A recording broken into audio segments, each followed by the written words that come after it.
ಎಲ್ಲಾ ಕಡೆ ಏಳನೆಯ ದರ್ಜೆಯ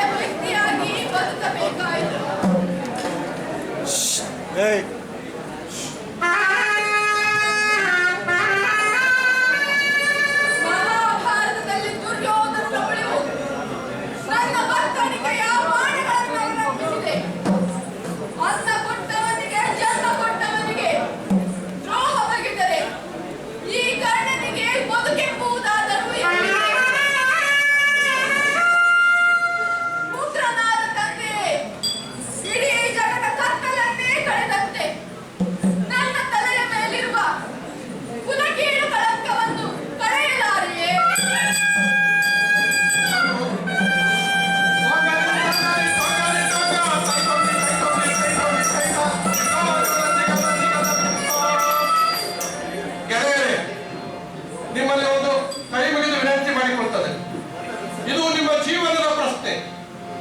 ನಿಮ್ಮ ಜೀವನದ ರಿಸರ್ವೇಶನ್ ಕೋಟಾ ಅಂತ ಏನು ಕೊಡ್ಲಾಕ್ಕೆ ಅಂತ ಹೇಳ್ತಿರೋ ಅದ್ರ ಅರ್ಥ ತಿಳಿಯುವಂತ ಒಂದು ಪ್ರದರ್ಶನ ಇದು. ನಿಮಗೆ ಇಷ್ಟ ಇಲ್ಲದ್ರೆ ಇದನ್ನ ಭಾಗ ತೆಗೆದುಕೊಂಡು ಹೋಗ್ಬಿಡಿ. ಇದ್ದರಾದ್ರೂ ಕೇಳಿ ಅವ್ರನ್ನೂ ಕುಡಿಗಡಿಸ್ಬಿಡಿ ದಯವಿಟ್ಟು. ಈಗ ಕ್ಲೈಮ್ಯಾಕ್ಸ್ ಬರ್ತಾ ಇದೆ. ಒಳ್ಳೆ ಗಂಭೀರವಾದಂತ ನಾಟಕ ಇದು. ಇಲ್ಲಿ ಇಲ್ಲಿ ನೋಡುವಂತವ್ರಿಗೆಲ್ಲ ಕುಡಿಗಡಿಸ್ಬೇಡಿ ದಯವಿಟ್ಟು. ಇಷ್ಟ ಇಲ್ಲ ಆ ಓಪನ್ ಮಾಡಿ ಅವ್ರು ಹೋಗ್ಬಿಡ್ಲಿ. ನಿಧಾನಕ್ಕೆ ಹೋಗ್ಬಿಡಿ. ಬರೋಣ ಅಂತಿದ್ರು. ಇನ್ನೊಂದು 15 ನಿಮಿಷದ ಮುಗಿದೈತೆ. ಎಲ್ಲ ನಿಶಬ್ದ. ಹುಡುಗರು ನೋಡ್ರಿ ಅವ್ರು ಎಷ್ಟು ಚಂದ ಪಾತ್ರ ಮಾಡಿದ್ದಾರೆ. ನೀವು ಕೇಳಕ್ ತಯಾರಿಲ್ಲಲ್ಲ. ಕಣ್ಣಲ್ಲಿ ನೀರು ಬರ್ತಾವೆ ಇಲ್ಲಿ ಮುಂದೆ ಅಂತ ಕೇಳಿದ್ರೆ ಅವ್ರಿಗೆ ಹೆಂಗ್ ಬರ್ತದೆ? ನಿಮ್ಮ ಫ್ರೆಂಡ್ಸ್ ಮಾಡಿರೋದು. ಸೈಲೆಂಟ್ ಆಗಿರಿ. ಸರಿ. ಈಗ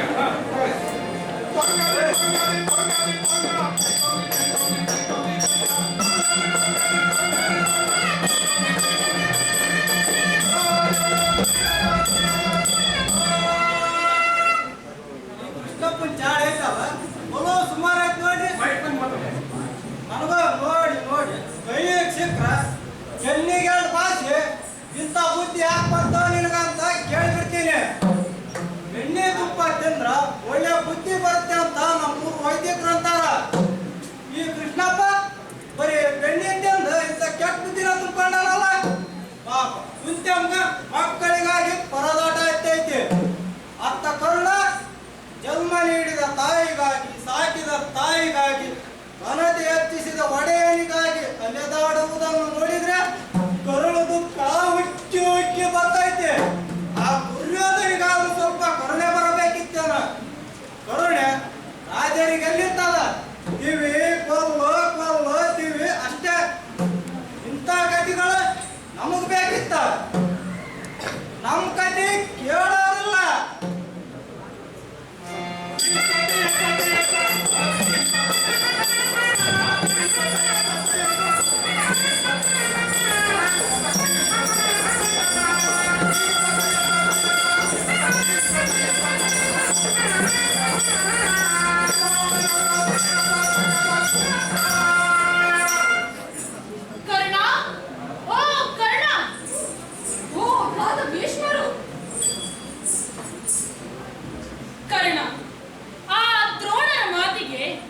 ಬೇಸರ ಪಟ್ಟುಕೊಳ್ಳಬೇಡ. ನಾನು ಸತ್ಯವನ್ನೇ ಹೇಳಿದ್ದಕ್ಕೆ ದ್ರೋಣರಿಗೆ ಸಿಟ್ಟು ಬಂದಿತು. ನೀವು ಮಹಾಭಾರತದ ಸೇನಾಧಿಪತಿಗಳಾಗಲು ಅನರ್ಹರು ಎಂಬುದು ನನ್ನ ವಾದವಲ್ಲ. ನಮ್ಮಂತ ಕಲಿಗಳಿದ್ದಾಗ ನಿಮ್ಮಂತ ವಯೋವೃದ್ಧರು ಜ್ಞಾನವೃದ್ಧರು ಯುದ್ಧ ಮಾಡುವುದು ತರವಲ್ಲ ಎಂಬುದೇ ನನ್ನ ಮಾತಿನ ಅರ್ಥ. ಅದನ್ನು ಅರ್ಥ ಮಾಡಿಕೊಳ್ಳದೆ ಹೋದಿರಲ್ಲ ಎಂಬುದೇ ನನ್ನ ಚಿಂತೆ. ನನಗೆ ಅರ್ಥವಾಯಿತು ಕರ್ಣ. ಆದರೆ ದ್ರೋಣರು ನೀನು ನನ್ನನ್ನು ನಿಂದಿಸಿ ಮಾತನಾಡುತ್ತಿದ್ದೀಯಾ ಎಂದು ಭಾವಿಸಿದರು. ಗುರುಗಳು ಕುಲವೃದ್ಧರು ಮಾರ್ಗದರ್ಶನಕ್ಕೆ ಯೋಗ್ಯರು.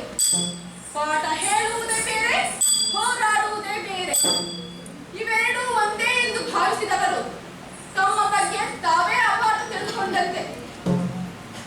ಕರ್ಣ, ಇದರಲ್ಲಿ ತಪ್ಪು ತಿಳಿಯುವುದೇನಿದೆ?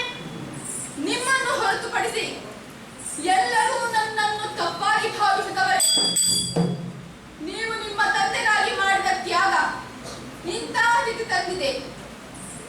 ಇಂದು ನಾನು ನನ್ನ ತಾಯಿಗಾಗಿ ಮಾಡಿದ ತ್ಯಾಗ ಅದೆಂತ ಸ್ಥಿತಿ ತರುವುದೋ ತಿಳಿಯೇ. ಒಡೆಯ ನನ್ನ ಮೇಲಿಟ್ಟಿರುವ ಸ್ನೇಹಕ್ಕೆ ಸಾಕ್ಷಿಯಾಗಿ ನಾನು ಯುದ್ಧದ ಮುಖಂಡನಾಗಬೇಕು. ಕರ್ಣ, ಪ್ರಿಯ ಕರ್ಣ, ನಿನ್ನ ವ್ಯಥೆ ನನಗೆ ಅರ್ಥವಾಗುತ್ತದೆ. ಇದಕ್ಕೆಲ್ಲ ತಲೆ ಕೆಡಿಸಿಕೊಂಡು ತಲೆದಂಡ ತರುವ ಸಿದ್ಧತೆಗೆ ತೊಡಗಬೇಡ. ನೀನಿನ್ನು ಬಾಳಿ ಬದುಕಬೇಕಾದವನು. ನಮ್ಮ ಶೌರ್ಯ ಮೆರೆಯಲು ಇರುವ ಏಕೈಕ ಮಾನದಂಡ ಅದೇ ಆಗಿದೆ. ಪ್ರೀತಿ ಇಲ್ಲ, ವಿಶ್ವಾಸವಿಲ್ಲ, ಸಹಬಾಳ್ವೆ ಇಲ್ಲ ಎಂಬ ಈ ಬದುಕಿನೊಂದಿಗೆ ಹೊರತಾಗಿರುವುದಕ್ಕೆ ಯುದ್ಧವೇ ಎಷ್ಟೋ ಬಾರಿ ಮೇಲಾಗಿ ಕಾಣುತ್ತದೆ. ಬದುಕಿನಲ್ಲಿ ಸಾಧಿಸಿಕೊಳ್ಳಲಾಗದ ಸಮಾನತೆಯನ್ನು ಸಾವು ಸಾಧಿಸುವುದಾದರೆ ಅದೇ ನನಗಿರಲಿ. ಆದ್ದರಿಂದ ನನ್ನನ್ನು ಯುದ್ಧದ ಮುಖಂಡನನ್ನಾಗಿಸಿ ನಾನಿದ್ದು ನೀವು ಸಾಯುವುದನ್ನು ಇಚ್ಛಿಸಲಾರೆ. ಪ್ರಿಯ ಕರ್ಣ, ಇದು ನನ್ನ ನಿನ್ನ ಇಚ್ಛೆ ಅಲ್ಲಪ್ಪ. ದುರ್ಯೋಧನ ಆದೇಶಿಯಾಗಿದೆ. ಯುದ್ಧ ಸೂತ್ರ ನನ್ನ ಕೈಯಲ್ಲಿದೆ. ಕ್ಷಣಕಾಲ ಚಿಂತಿಸಿ ನೋಡು. ತಾತ, ಇದನ್ನೆಲ್ಲ ಚಿಂತಿಸಬೇಕಾದವನು ಸುಯೋಧನ. ನಾವು ಅವನು ಹೇಳಿದ್ದನ್ನಷ್ಟೇ ಮಾಡುವವರು. ತಪ್ಪು ಕರ್ಣ, ತಪ್ಪು. ದುರ್ಯೋಧನ ತೆಗೆದುಕೊಳ್ಳುವ ನಿರ್ಧಾರದಲ್ಲಿ ನಿನ್ನದು ಪಾಲಿದೆ. ನೀನದನ್ನ ಬಳಸಿದಂತೆ ಕಾಣುತ್ತಿಲ್ಲ. ತಾತ, ನಿಮ್ಮ ಮಾತನ್ನೇ ಕೇಳದ ಆ ಸುಯೋಧನ ನನ್ನ ಮಾತನ್ನು ಕೇಳುತ್ತಾನೆ? ಖಂಡಿತ ಕೇಳುತ್ತಿದ್ದ. ಅದೇ ಸ್ನೇಹಕ್ಕಿರುವ ಶಕ್ತಿ. ನೀನದನ್ನ ಬಳಸಿದಂತೆ ನನಗೆ ಕಾಣುತ್ತಿಲ್ಲ. ತಾತ, ಅಂಗಾಧಿಪತಿಯಾದವನ ವ್ಯಾಪ್ತಿ ಏನೆಂಬುದು ನಿಮಗೆ ತಿಳಿದಿಲ್ಲವೇ? ಸ್ನೇಹ ಎಂಬುದು ಬಾಯೊಳಗಿನ ಬಿಸಿ ತುಪ್ಪ ಇದ್ದಂತೆ. ಅತ್ತ ನುಂಗುವಂತೆಯೂ ಇಲ್ಲ, ಇತ್ತ ಉಗುಳುವಂತೆಯೂ ಇಲ್ಲ. ಇವೇ ನಮ್ಮ ಶಕ್ತಿಯ ಕಟ್ಟಿ ಹಾಕಿರುವ ಪಾಶಗಳು. ಮೊಮ್ಮಗನೆಂಬ ವ್ಯಾಮೋಹ ನನ್ನನ್ನ ಕಾಡಿದಂತೆ ಗೆಳೆಯನೆಂಬ ವ್ಯಾಮೋಹ ನಿನ್ನನ್ನ ಕಾಡಿರಬಹುದು. ಅನ್ನದ ಋಣವೆಂಬುದು ನಮ್ಮನ್ನು ಕಟ್ಟಿ ಹಾಕಿದೆ ತಾತ. ಆದ್ದರಿಂದ ನಾವು ಮಾಡಬೇಕಾಗಿರುವುದು ಒಡೆಯನ ಅನ್ನಕ್ಕೆ ದ್ರೋಹ ಮಾಡದೆ ಬದುಕುವುದು, ಇಲ್ಲವೇ ಸಾಯುವುದು. ಸಾವಿನ ಮಾತೈತಿ ಕರ್ಣ. ಸಾಯುವುದು ಬದುಕುವುದಷ್ಟು ಸುಲಭವಾದದ್ದಲ್ಲ. ಅದಕ್ಕಾಗಿ ಏರ್ಪಾಡಾಗಿದೆಯಲ್ಲ ತಾತ ಮಹಾಜಿರಂಗ. ಅಯ್ಯೋ ಕರ್ಣ, ನನ್ನ ಸಾವನ್ನು ಯುದ್ಧವು ನಿರ್ಧರಿಸುವುದಿಲ್ಲ. ನನ್ನ ಸಾವು ನನ್ನ ಬದುಕಿಗಿಂತ ಘೋರವಾದದ್ದು. ನನ್ನ ಸಾವು. ಆದ್ದರಿಂದಲೇ ತಾತ ನಾನು ಕೇಳಿದ್ದು, ಮೊದಲ ಸರದಿ ನನಗೆ ಕೊಡಿ. ನೀವು ಹೇಗೋ ಇಚ್ಛಾಮರಣಿಗಳು, ಕೂಡಲು ತೀರಬೇಕಾದವನು ನಾನು. ಕೂಡದು ಕರ್ಣ, ಕೂಡದು. ನಿನ್ನ ಸರದಿಯ ಬರುವವರೆಗೂ ನೀನು ಕಾಯಲೇಬೇಕು. ಆದುರವೇ ಕಣ್ಣ, ನನ್ನಂತೆ ನಿನಗೆ ಸರದಿ ಒಂದೇ ಬರುತ್ತದೆ. ನಾನಿನ್ನು ಬರುತ್ತೇನೆ.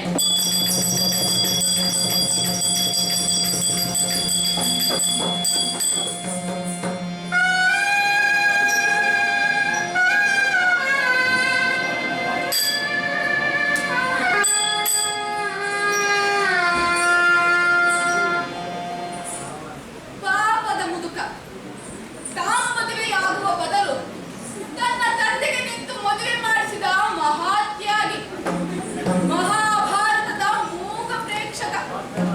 ಕಡೆಗಾಲಕ್ಕೆ ಕಾಲನ ಹೊಲೆಯೆತ್ತು ನಡೆಯುತ್ತಿರುವ ಮುಧಿಯೋಧ, ತತ್ತರಿಸಿ ಬರುತ್ತಿರುವ 4 ಬಾಣಗಳಿಗೆ ಇಚ್ಛಾಮರಣವನ್ನು ಆಹ್ವಾನಿಸುವ ಶಕ್ತಿವಂತ.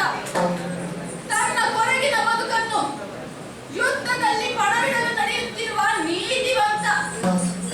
ನಿಮ್ಮ ಸಾಮರ್ಥ್ಯ ಎಂತದ್ದೆಂದು ನನಗೆ ಗೊತ್ತಿಲ್ಲವೇ? ಈ ಮುದುಕನನ್ನು ಬೆಂಬಲಿಸುತ್ತಿರುವ ಮತ್ತೊಬ್ಬ ಮುದುಕ, ಗುರುವೆಂಬ ದ್ರೋಣ. ಇವರಿಬ್ಬರ ನಡುವೆ ನಾನು ಮುದುಕನಾಗಿ ಬಿಡುತ್ತೇನೇನೋ ಎಂಬ ಅನುಮಾನ ನನ್ನನ್ನು ಕಾಡುತ್ತಿದೆ. ಅಯ್ಯೋ ಸುಯೋಧನ, ಇವರನ್ನು ನಂಬಿ ನೀನು ಕುರುಕ್ಷೇತ್ರವನ್ನು ಆಗು ಮಾಡಿದ್ದೀಯ. ಇವರು ನೋಡಲು ಒಳಗೆ ಉಳಿತು, ಹೊರಗೆ ಚಂದಾಗಿ ಕಾಣುವ ಕುಂಬಳಕಾಯಿ ಇದ್ದಂತೆ. ಇವರ ಕುರುಕ್ಷೇತ್ರದ ಶಕ್ತಿ ಪ್ರದರ್ಶನಕ್ಕೆ ಇವರೇ ಬೇಕಿತ್ತೆ. ನಾನಂತೂ ನನ್ನ ಸರದಿಯವರೆಗೆ ಕಾಯುತ್ತೇನೆ. ಒಂದಂತೂ ಸತ್ಯ, ನನ್ನ ಸರದಿ ಬಹುಬೇಗನೆ ಬರುತ್ತದೆ.